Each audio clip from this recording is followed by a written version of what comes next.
Alright, so while you're repairing an amplifier, if you notice something that is a little bit unusual or something that you're not used to seeing that looks like it might be a problem, even if the amplifier is fully working fine as it is in this case, even maybe you see an amplifier come in that, you know, doesn't need a repair, works fine, but you notice something that's not quite right, it's always worth checking it out and seeing whether you can correct a factory mishap or a oversight when designing this amplifier. So the amplifier which I've got on the bench for you today is a generic Korean Xenon factory 4.5K. This goes by the brand of LW Audio, which I actually brought into the UK many years ago and distributed, and there's quite a few of these floating around the UK. They're quite highly regarded as a very reliable, very powerful amplifier that is solid at 0.5. I've been running two of these bad boys strapped to 0.5, so 0.25 per amp in my demo van for the last 2 years.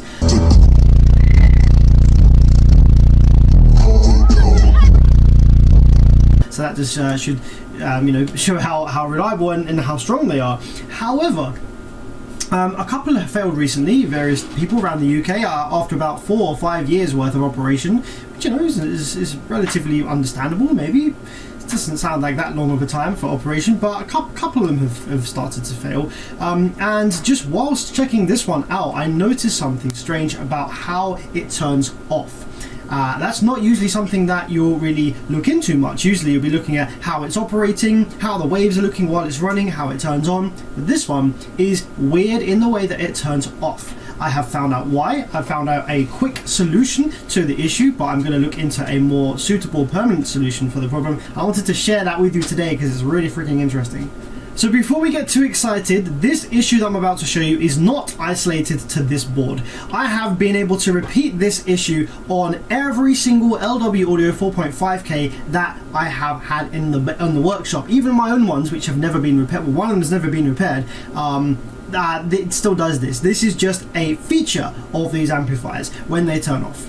So in order to show you this, I'm going to power the amplifier up, but I do have the amplifier up and running with my auxiliary rail voltage thing. So I've got another board underneath here, which is an old amplifier that I am simply using to generate low voltage rails. If you don't understand how I'm doing that, maybe I'll make a video on it separately. I did do a video of it in one of my live streams, but basically I am powering this amplifier up using the original power supply to generate all the VCC auxiliary voltages plus minus 15 and plus 12 ref negative rail from the original power supply, but I have removed the main rail rectifiers so that rail voltage, high voltage rails, are not making their way into the output section, but all of the control circuitry is active. Then I'm injecting the amplifier with my own plus minus rail voltages from the donor amplifier underneath this piece of wood, and that allows me to run an extremely low rail voltage of like plus minus 10 volts for safe operation, for safe kind of working on the amplifier and probing around with my oscilloscope probe so that I don't accidentally slip and short out like 200 volt potential through a MOSFET and kill a bunch more parts. So let's get this fired up then, and I will show you what it's doing when it turns off. Let's probe the low side drain MOSFET on the output section here and power the amplifier up.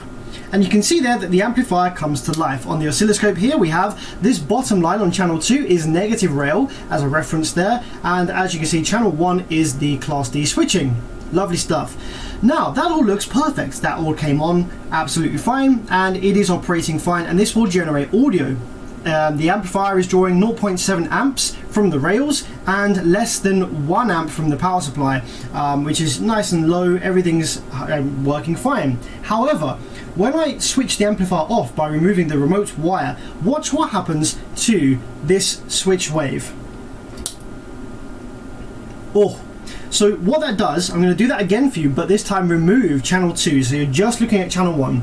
Amplifier comes on, switching wave is built. Everything is nice and stable, relay clicks in, remove the remote, and the low side FETs instantly jump to negative rail before then going back to ground. It even swings to negative rail if I put the remote and then quickly remove it before the switching has a chance to build. Did you see that? It just bumped down to negative rail. So even with no switching, I'm just quickly putting the remote on and removing it before it gets a chance to build class D switching. It still bumps to negative rail on removal of the remote wire. Now, this is not a problem with plus minus 10 volts worth of rails. However, when this amplifier is up and running at 14.8 volts and you've got extremely high voltage on the rails, that's actually quite stressful for this circuit. It's never designed for the FETs to switch on fully for anything more than a fraction of a second, you know, as part of the switching pulses on and off. And that full DC there, thankfully, it doesn't make its way to the speaker terminal because we have the relays that switch off firstly, but there's a few issues that creates. Firstly, it stresses the 100 ohm resistor that is just prior to the relays, which helps the Class D switch activate in the first place before the relay clicks in. Secondly, it stresses the output filter circuit. The capacitors then get a sudden pulse, these film capacitors here, they get a sudden pulse of extremely high voltage DC. And also the MOSFETs, they're not so happy about doing that either. I have monitored this even at a low rail voltage. When the MOSFETs swing to negative rail like they do, there's actually a little current. There's actually a little pulsing current draw. Take a look at this CC LED, okay? So we're drawing 0.8 amps, so let's go right down to 1 amp. So if I remove the remote now, this LED will light up. That shows that while the MOSFETs have swung to negative rail and are fully on, that is drawing more current than when the amplifier is operational. And that is not desirable. You don't want the amplifier to boom down to negative rail every single time you turn it off. And I think that after a few years of on off, these amplifiers are starting to kill output MOSFETs as a result of this. It's not a major issue. Like I say, these amplifiers have been super reliable for many years, but it's something that I notice and it's something that I want to fix because that shouldn't be doing that.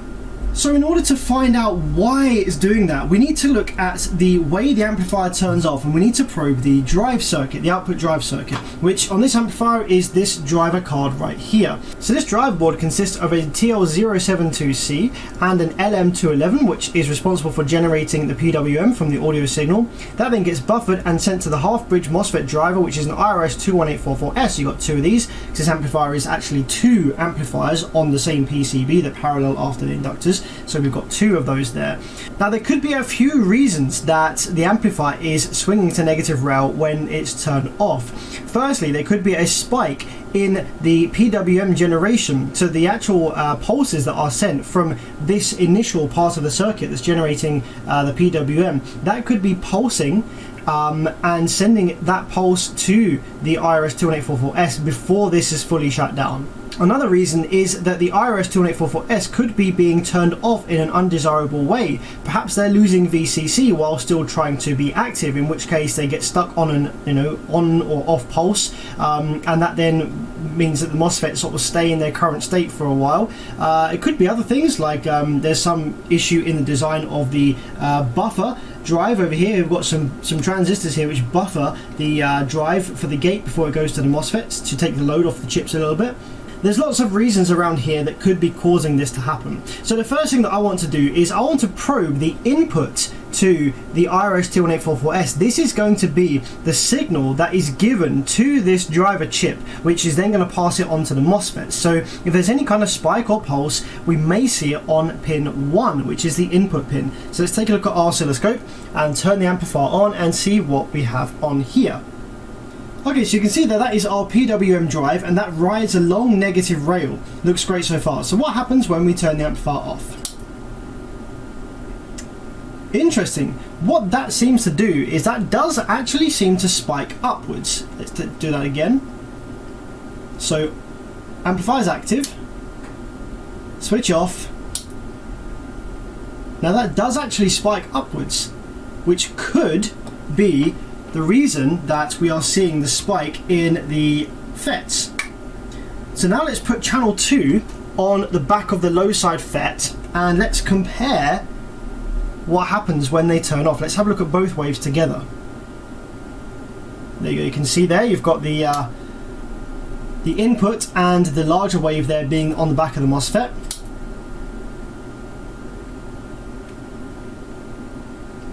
Interesting. I don't think by looking at that it is actually the input to the chip that's causing that. Let's do it again. If I separate these a little bit from each other,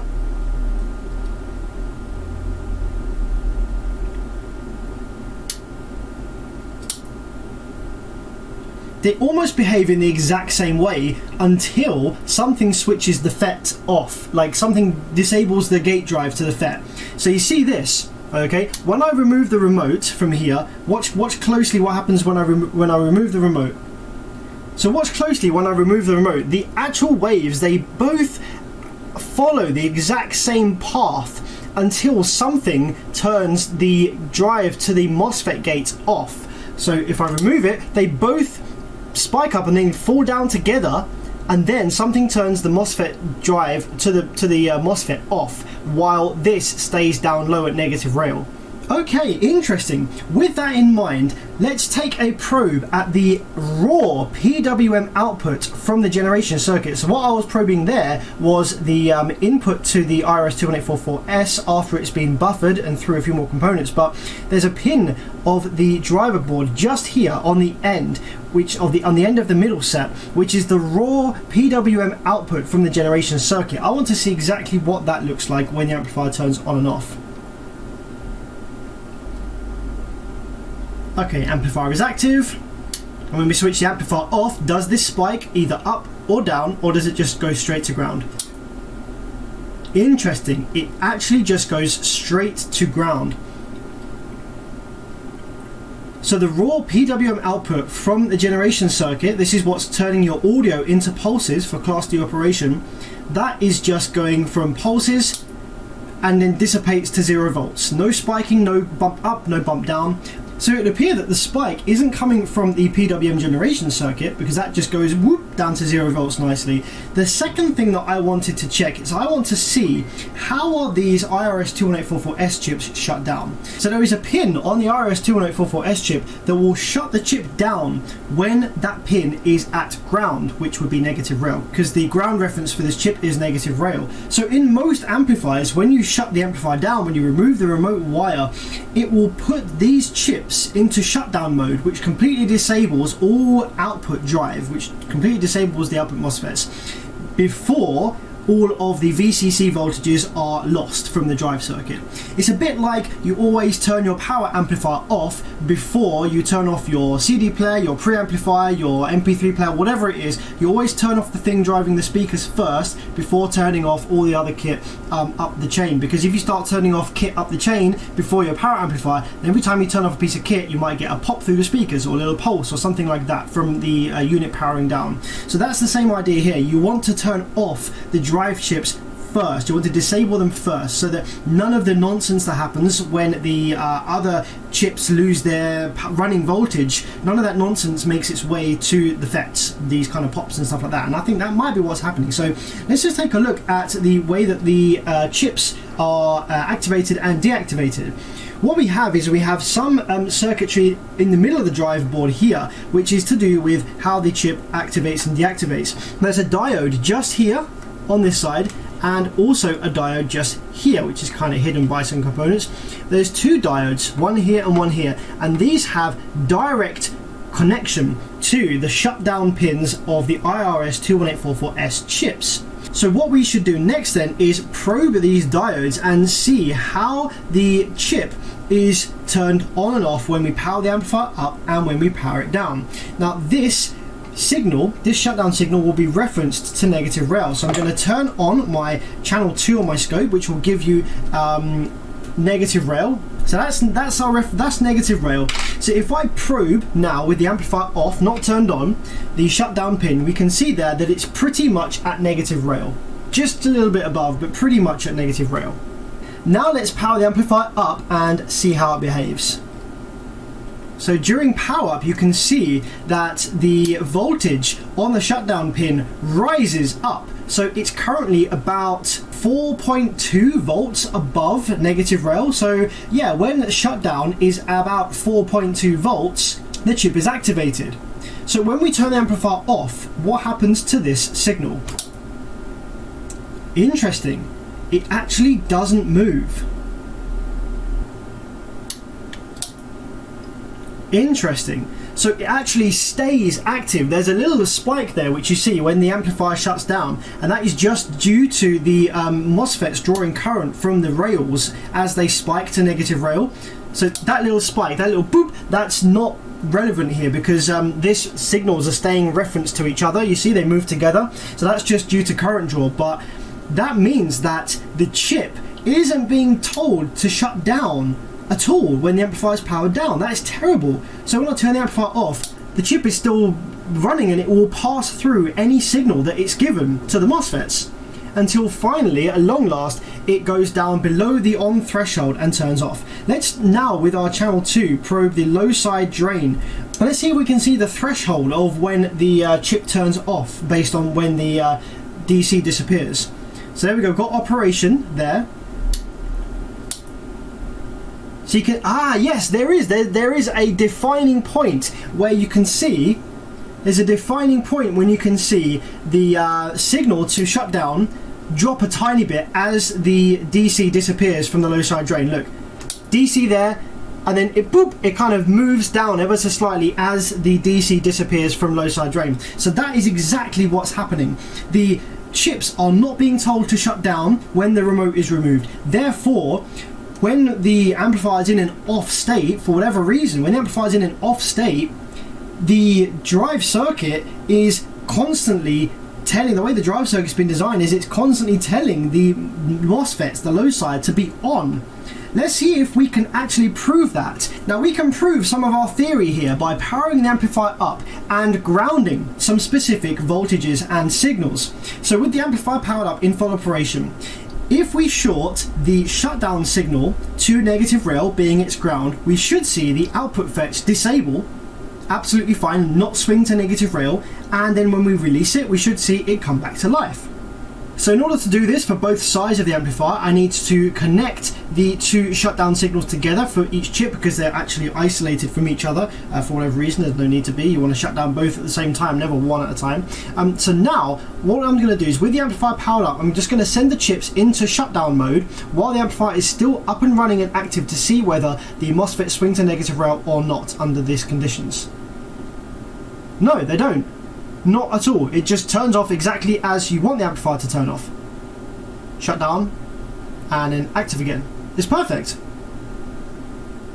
So that is exactly how the amplifier should be turning off and turning on. And all I'm doing there is I'm just shorting out the shutdown signal to negative rail, which is its ground. So that works perfectly. So the reason then that this amplifier is not turning off properly and it's spiking negative rail to the low side drain is because the chips are staying active while the amplifier is turning off, and something is spiking that as a result. When you turn stuff off, all kinds of nonsense happens because it's not getting the correct VCC voltages. You get the voltage leaking all over the place when stuff is currently shutting down. And with those chips active, they are freely passing any of that nonsense to the MOSFETs, which is why we have a big spike to negative rail.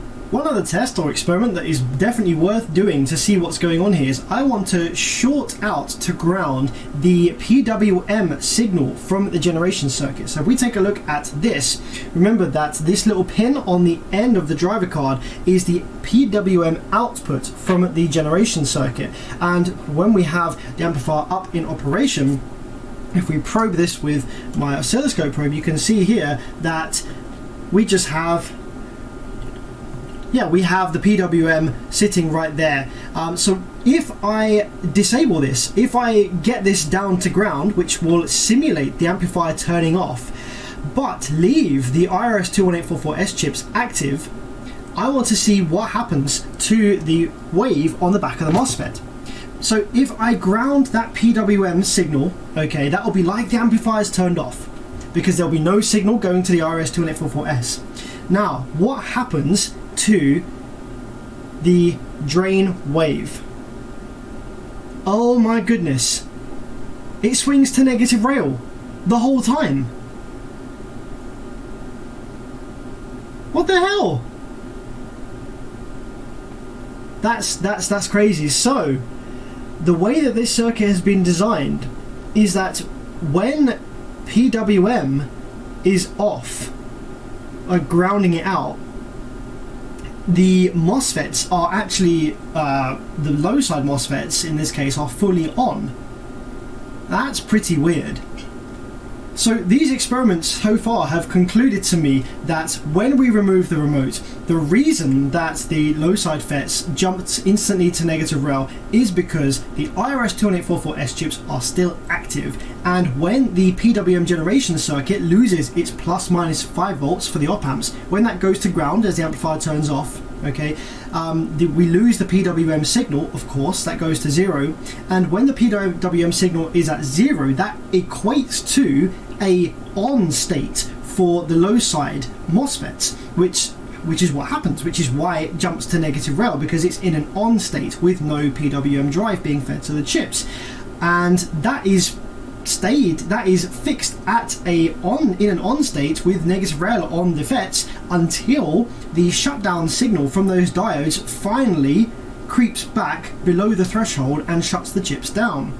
So what do we need to do then to resolve this and get the amplifier to turn off in a proper manner? By disabling the chips first before the PWM generation op amps lose their VCC. That's very important. We need the chips, we need the IRS-21844S chips to be in shutdown mode before PWM disappears. That is how we get the amplifier turned off without a big spike to negative rail. So how to do this then? What we need to look for is we need to look for a voltage somewhere on the board that changes drastically the instant that the remote is removed. Okay, when the remote is removed, there's actually a small delay to the amplifier shutting down fully. If we take a look on the oscilloscope screen here, you'll see that there's a delay between when I remove this and the PWM actually stopping on the output. So we've got a window of opportunity there to add some components to the circuit here that respond instantly to the removal of the remote to put the chips into shutdown mode, and we've got a little, what is it, like a half-second window there of time before the PWM generation loses its VCC voltage and stops sending PWM.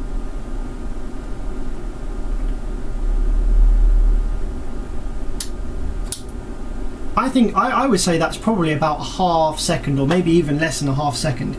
So what some of you with keen ears may have actually noticed is that the relay acts instantaneously with the remote being removed. So the main relay here, these click off the second that the remote is removed before all of the PWM disappears. Have a listen.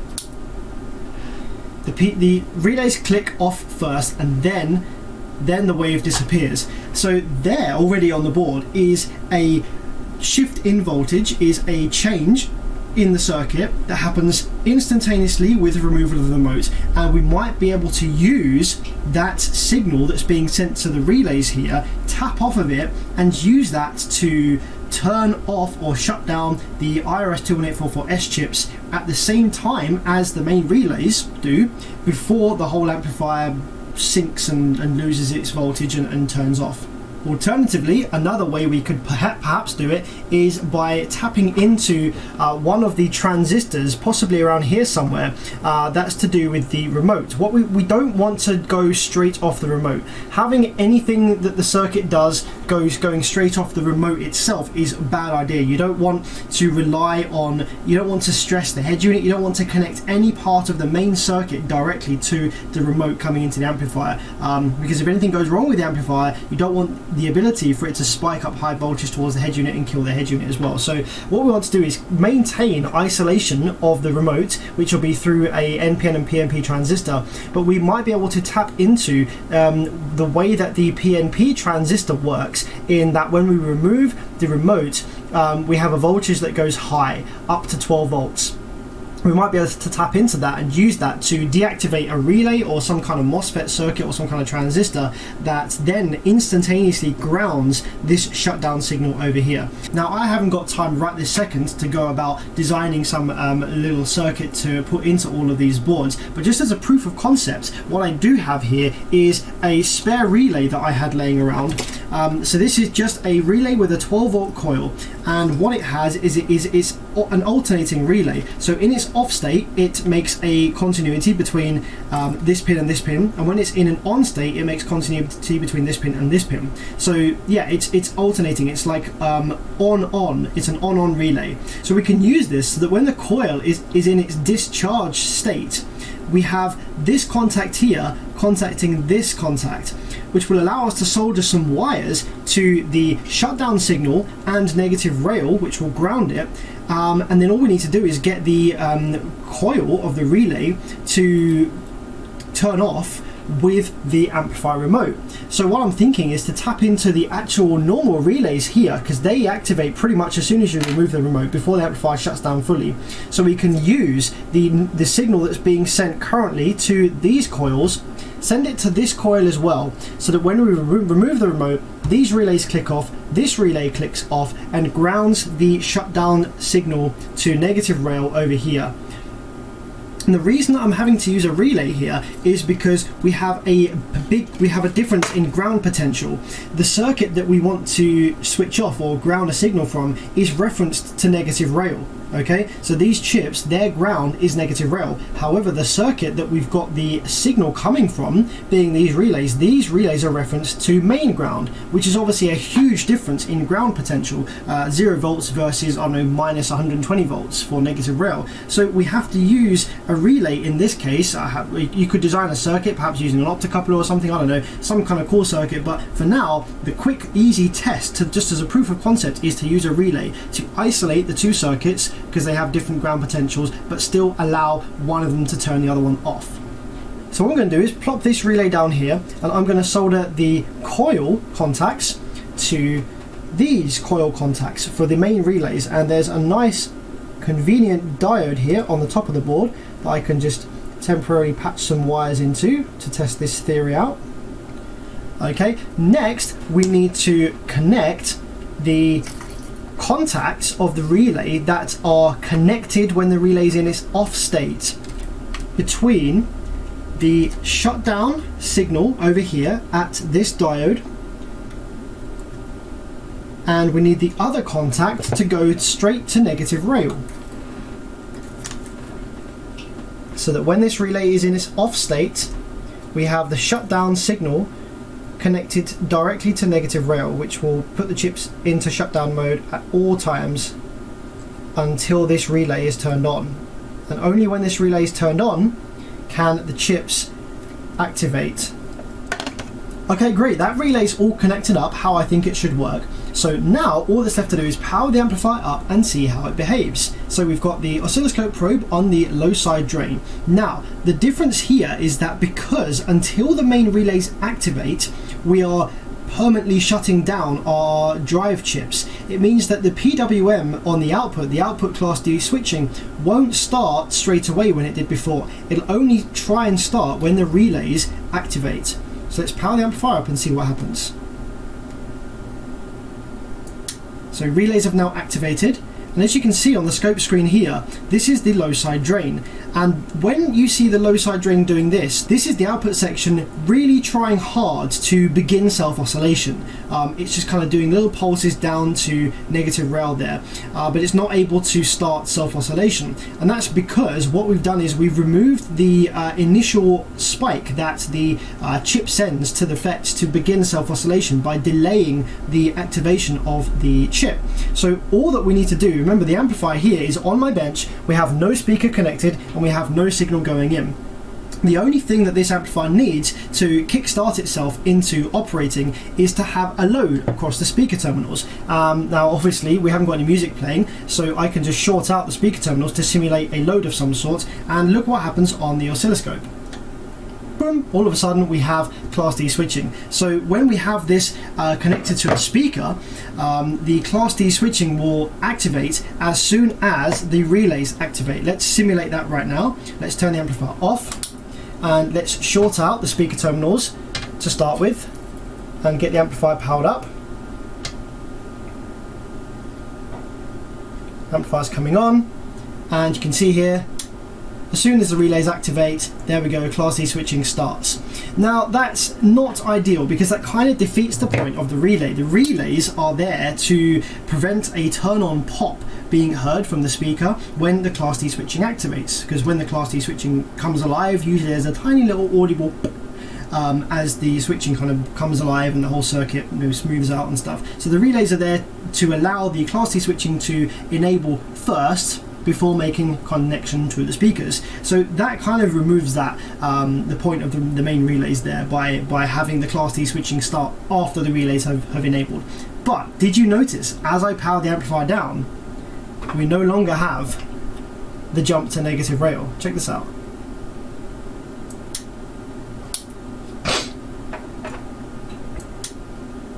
Amplifier on, and when I remove the remote, poof, it turns off beautifully. That is exactly how it should turn off. So by having then the relay sends the chips into shutdown before the circuit dissipates all of its voltage and the PWM generation circuit stops, that is the key. Let's do it again. Power it up. PWM takes a while. Relay clicks in, PWM starts, and now when we remove the remote, it turns off exactly instantly with no jumping to negative rail. So that is the solution. That is a proof of concept of how we can modify this circuit to turn off and make the amplifier more reliable over the years, not spiking the FETs to negative rail every time it turns off.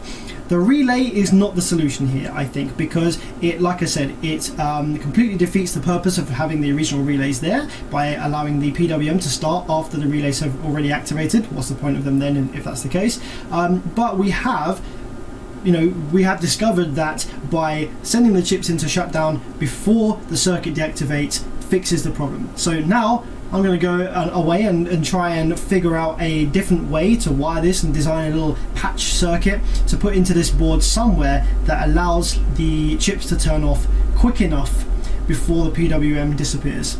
This was a bit of a technical video, hopefully you followed along okay, but it was something interesting that I wanted to make a video on and show you guys. If you are working on any of these and you see that swing to negative rail, don't worry, it is just how the amplifier has been designed, but there is a way you can fix it, and maybe you will come up with a different patch circuit to me. But when I have designed a patch circuit, I'll be putting that probably out there somewhere, maybe on YouTube, maybe on my Bearvids Facebook page. If you want to ask me about it, then go ahead and I'll happy to share the details on how to fix this issue. But yeah, thanks for watching, have a great day.